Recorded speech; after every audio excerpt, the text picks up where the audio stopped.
So we're going to take the tour of the governor's mansion and the first state capital of Indiana, located here in Corydon, Indiana. The tickets are $7 for adults, $6 if you're 60 years and older, $4 for children. So report here to the carriage house, just located just a little off of the square here in Corydon, and pay to take the tour.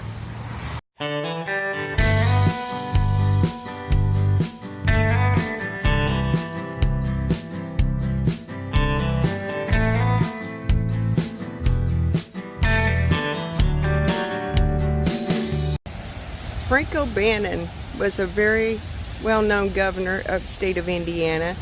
He was from Corydon, Indiana.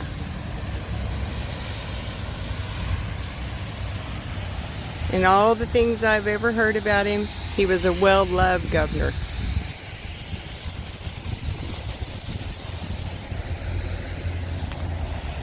Indiana capital, the capital of Indiana Territory, was moved to Corydon from Vincennes in 1813. This building became the first state capital. 1816, offices were moved to Indianapolis in 1825. So, let's go inside.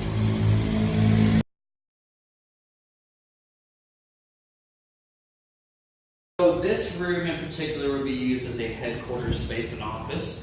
This is a headquarters mansion, kind of like what the governor has currently in Indianapolis, as you can imagine.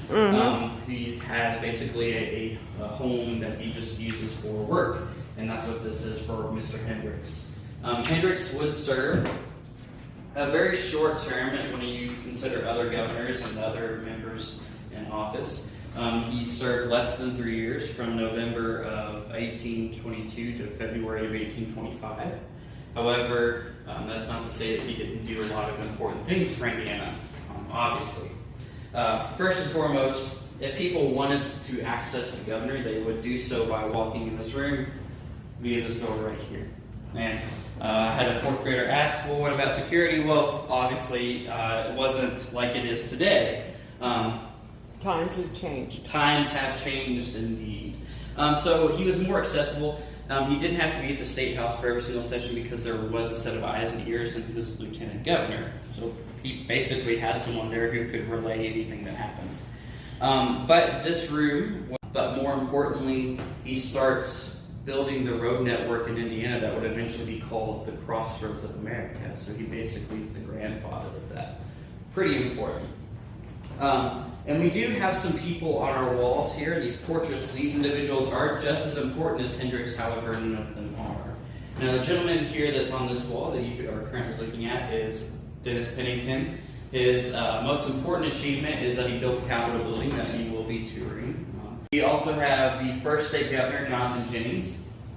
He is not only Hendricks' predecessor, but a very important individual because he was closely involved with Hendricks from childhood, actually. He was originally born in New Jersey. However, at a young age he moved to Westmoreland County, Pennsylvania, where Hendricks was, and they actually attended the same grammar school as young boys. So when they came to Indiana, of course at different times, they would eventually reconnect and then, well, be friends once again. English Pennington. Now, Elizabeth English Pennington is originally from Bean Station, Tennessee.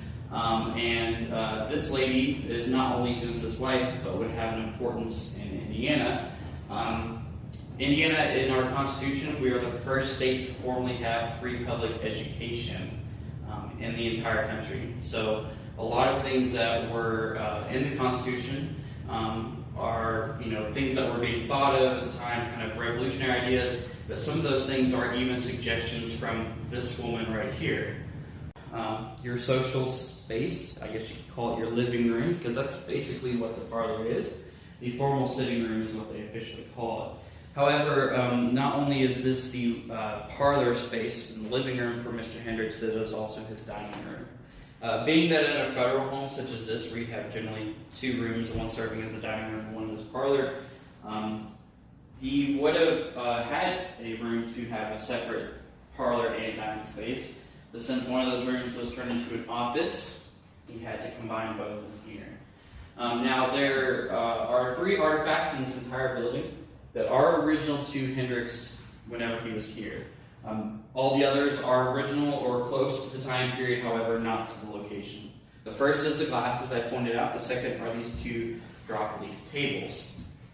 Now, the drop-leaf tables do have an extra leg on the left side if you're looking at it. That is called a gate leg. And what that leg does is it pulls out. There's a piece of wood attached to the top of it, and it swings and supports that middle leaf that you see there. These 2 tables would then be put together to create one table. Known for limestone, our limestone has been used to construct buildings such as the Pentagon and the Empire State Building. So a lot of users says, oh, it's not a shock, it's limestone. But it does have a really good advantage, not just being abundant, it helps cool off the air. You know, we do have this climate controlled, so obviously it's not cold in here. But during the summer, this is generally about 10 degrees colder than the rest of the house, and we do have it set on the same temperature throughout. The appliance, though, that obviously we would have, which is not really an appliance, but the hearth right here in the middle is obviously the heart and soul of the kitchen.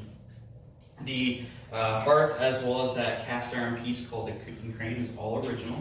It's been restored but never replaced. This is obviously what you use for cooking.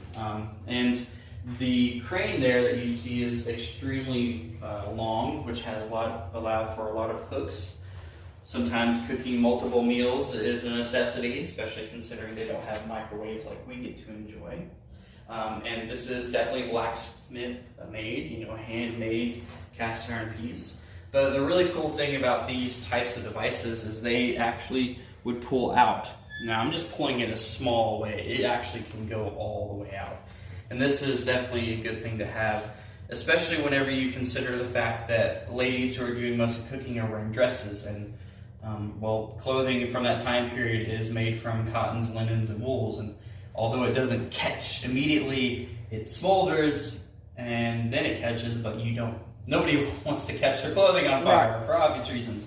You also have smoke and fire constantly going, which means you have a really good possibility of getting that in your eyes, and then, you know. I've seen some people at campgrounds recreate this type of device over their campfires.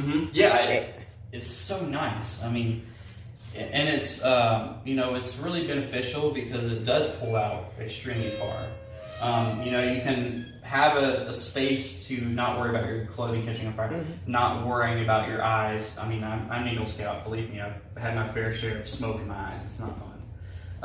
But it just makes it easier. You know, you can stir your stews or add salt or emerald lagasse seed, if you will.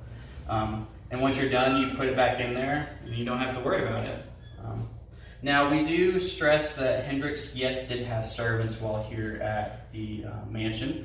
However, they're not slaves. Slavery is technically illegal in Indiana, as well as indentured servitude, which some people argue, but it is just another form of slavery. They were able to stay here completely rent-free because the state actually paid the rental fees for this building while Governor Hendricks was staying here. But much like anything that involves Hendricks' personal life, don't know who they are.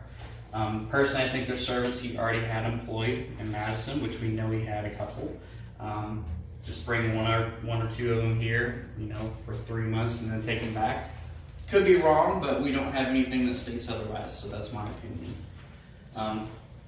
But they did stay in the quarters directly above this space here, and the space above is directly, is exactly the same size as this space down here. So I mean, you know, pretty spacious. Probably nicer than what they would have had on their own, considering, you know.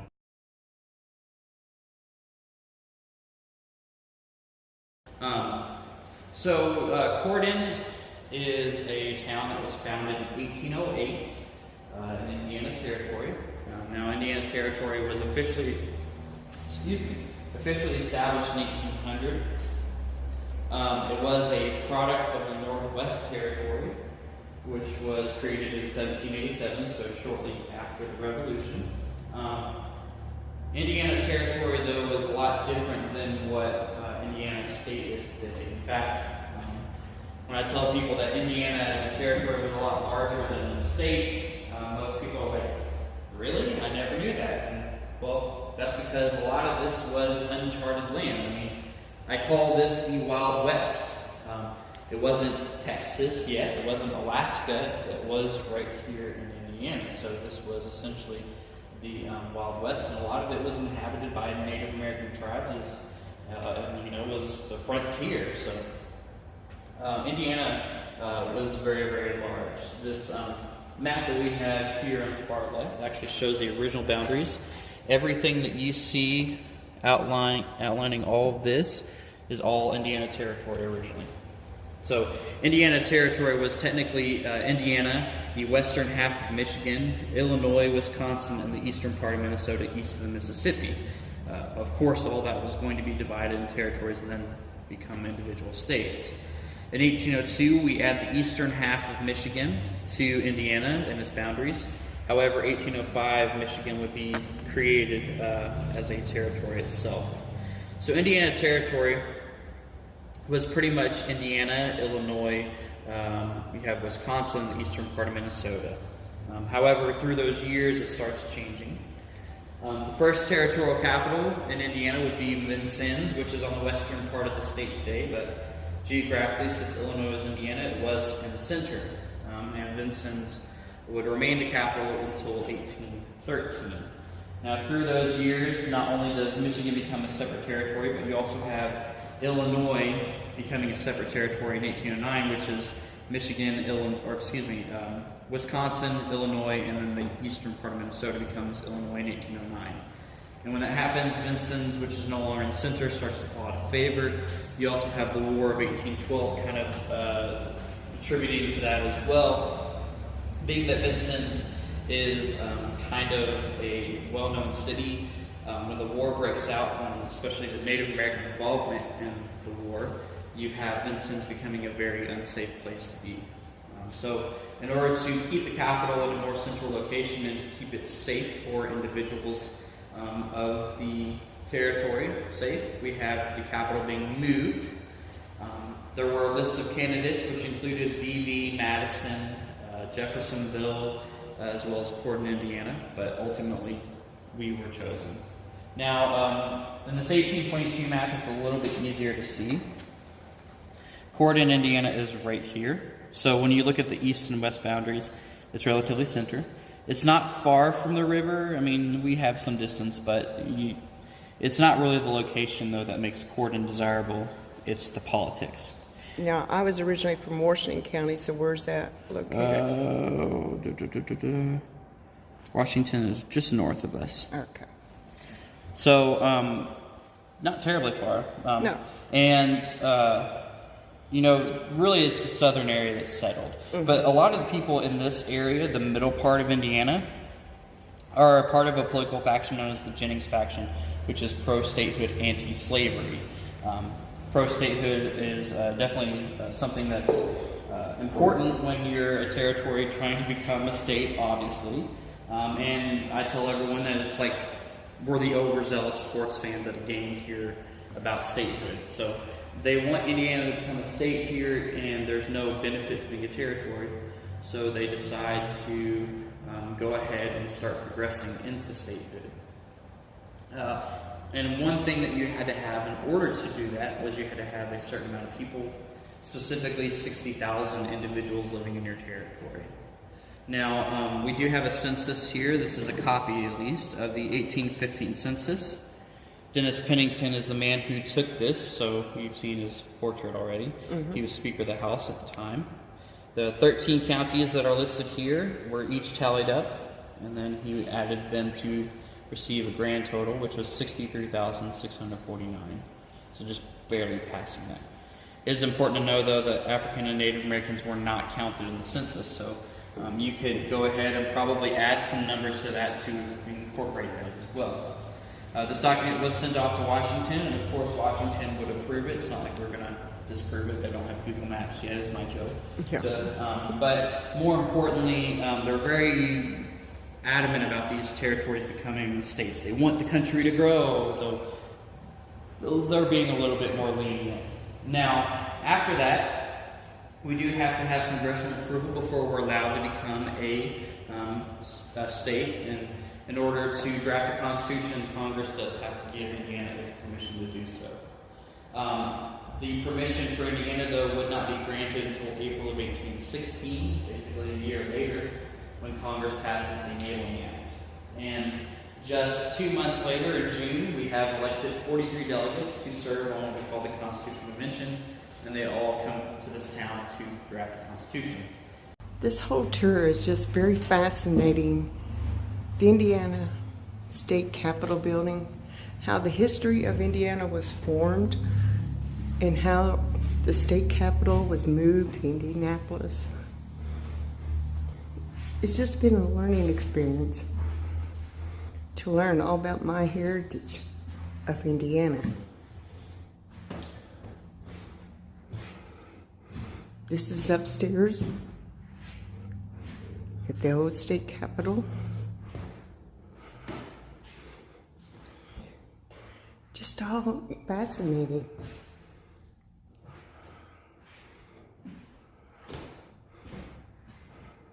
You listen to the floors squeaking. Just imagine if these walls could talk, what they would say.